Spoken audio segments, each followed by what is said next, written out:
Porque a tribulação não é comigo, a tribulação é com você. A gente se emociona com esse texto, mas a parte de Deus é metade, a outra metade é nossa. A outra metade não é Deus que responde para mim, sou eu que respondo para Ele. A tribulação, Zé, será que te separa de mim? E quando você tiver angústia, e Paulo sabia o que era angústia, e o povo perseguido pelos romanos sabia o que era angústia, e perseguição, e fome, e o dia que você não tiver dinheiro, você vai ter que ficar pelado, nudez, e passar por perigo, e se tiver uma espada na tua goela, dizendo agora você vai, dentro de uma arena, com animais para te matar, por um versículo, por amor de ti somos entregues à morte o dia todo, fomos considerados como ovelhas para o matadouro, é assim, só que Paulo diz, mas em todas estas coisas, porém, essa é a resposta, não, Senhor.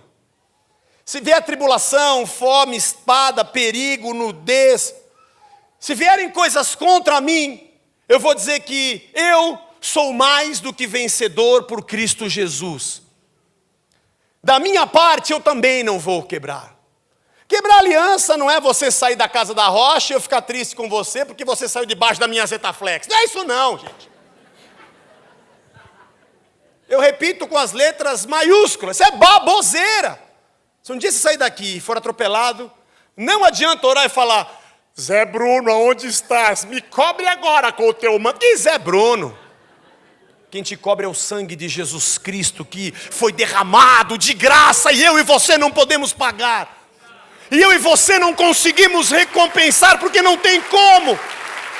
Ele fez isso por nós, gratuitamente. O que nós vamos responder para Deus? No dia da angústia, no dia da tribulação, da perseguição, da fome, da nudez, do perigo, da espada, de sermos entregues à morte. Eu preguei hoje de manhã, Deus vê a minha dor? Vê. Deus vê a minha dor. Há pessoas que acham que talvez você esteja entrando num momento de incredulidade. Não, não, não. A questão não é essa. Deus é um Deus maravilhoso que nos preparou um lugar. Ele não prepararia toda essa obra de salvação para nos deixar ao léu. Deus é um Deus que socorre? Sim. Ouve? Sim. Atende? Lógico. Faz sinais? Sim. Cura? Claro. Opera maravilhas? Sem dúvida. É um Deus que age no sobrenatural como eu e você não podemos entender. Aliás, quando Paulo diz que ele faz infinitamente mais, a nossa cabeça humana pensa outra coisa. Aí eu estava pedindo um carro para Deus e ele pode fazer infinitamente mais. Nem sabia que ele ia mandar uma frota. Não, infinitamente mais não é a frota, infinitamente mais são os seus propósitos. Tudo que ele vai nos ensinar, tudo que ele vai nos acrescentar no dia da tribulação. Tudo que Ele vai nos dar no dia do deserto, tudo que Ele vai somar na nossa mente, no nosso coração, na nossa alma, nos levando à estatura de varão perfeito, fazendo de nós pessoas mais firmes na rocha que é Jesus. Crentes de verdade naquilo que Ele pode realizar, mas com a vida derramada na sua presença, porque eu vou te dizer, fome, perigo, espada, nudez, perseguição, angústia, tribulação, são coisas que nós vivemos. E não significa que Deus não nos ama, nem que Ele não nos atende, mas significa que Ele preparou para nós aquilo que Paulo declara, nós somos mais do que vencedores. E a palavra mais do que não existe no grego. A palavra vencedores, na verdade, ela significa um vencedor que venceu outros vencedores. Nós traduzimos como mais do que vencedores. Seria, desculpe repetir essa palavra tão torpe, o campeão dos campeões.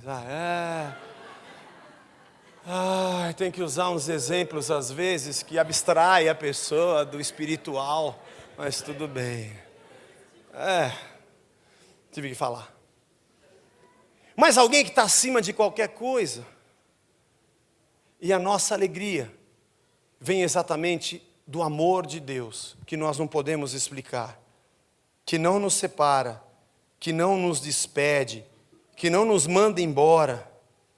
Os meus pecados me matariam, mas Ele me lavou. As minhas escolhas me destruiriam, mas Ele me deu o Evangelho para que eu seguisse. A minha cabeça ia decidir errado, com certeza, mas Ele me deu a mente de Cristo. O meu coração enganoso me levaria por um caminho errado, mas Ele trocou o nosso coração de pedra por um coração de carne. Nossos conceitos iam nos levar para o brejo, mas Ele colocou as suas leis no nosso coração e plantou dentro de nós. Nós morreríamos sozinhos, mas Ele habita em nós pelo seu Espírito e nós nunca mais andamos sozinhos. Em tudo isso nós somos mais do que vencedores. A angústia, a fome, a espada, a tribulação, elas podem acontecer, mas nós somos mais do que vencedores por Ele.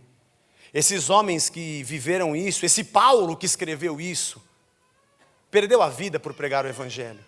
O Evangelho chegou até nós porque homens perderam a sua vida. Porque Tiago morreu ao fio da espada e Pedro crucificado de ponta cabeça. João exilado. E muitos foram mártires ao longo da história, de todos os séculos até chegar até hoje. Aliás, estudando sobre a história da igreja, eu percebi isso. Se dependesse dos homens, a igreja não existiria. Começaram a crescer e criar uma organização tão complexa. Quando foi criado o clero, de perseguidos passaram ao topo da cadeia alimentar.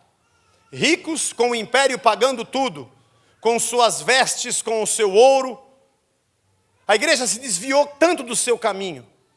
Muitos reformadores ao longo da história puxaram a igreja para o lugar certo, tirando o foco, os olhos do foco errado e colocando todos com os pés na rocha. Assim foi Lutero, assim foi Calvino, e assim foram tantos, e até os dias de hoje. Entender que o amor de Deus é maravilhoso e que nada me separa dele. Eu não posso deixar que nada o separe de mim. Eu não posso deixar que essas coisas que são comuns no dia a dia me levem a pensar que Deus me abandonou. Jamais. Eu encerro dizendo aquilo que eu disse hoje pela manhã. Eu não consigo entender a vida. Eu não consigo entender porque coisas dão certo, porque outras dão errado. Eu não consigo entender como Deus responde, qual o tempo de Deus. Essas coisas me angustiam. E eu também não consigo entender o amor de Deus. Mas como eu sei que Ele existe, eu descanso.